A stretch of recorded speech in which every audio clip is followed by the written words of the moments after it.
Sakripisyo sa bawat paglayo.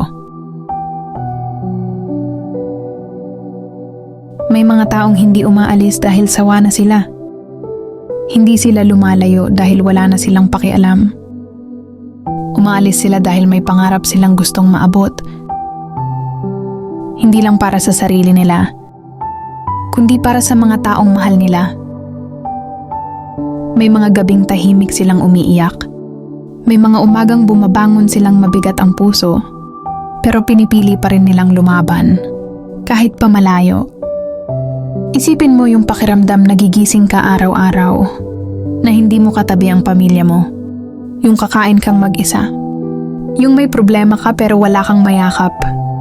Hindi madali ang magpakatatag sa lugar na hindi mo kinalakihan. Bagong tao, bagong paligid, bagong hamon. Minsan may takot, minsan may lungkot, minsan sobrang pagod. Pero sa likod ng lahat ng yon, may isang dahilan kung bakit hindi sila sumusuko.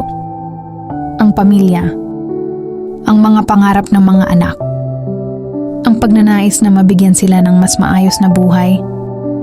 Hindi mo man sila laging nakikita, pero araw-araw ka nilang iniisip. Bawat pagod nila may katumbas na pag-asa.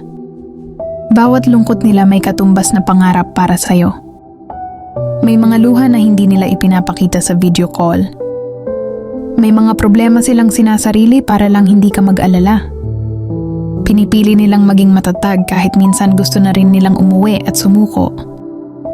Pero sa bawat sakripisyo, may binubuong kinabukasan.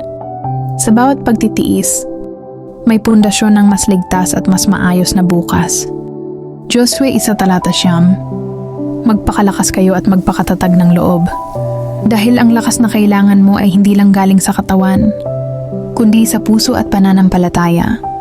May lakas na ibinibigay ang Diyos sa mga pusong lumalaban kahit mahirap. Kaya ang tunay na pagmamahal, minsan ay nasusukat sa layo na kaya mong tiisin. Para sa kinabukasan ng mga mahal mo, hindi madali ang malayo. Pero may saysay ang bawat sakripisyo.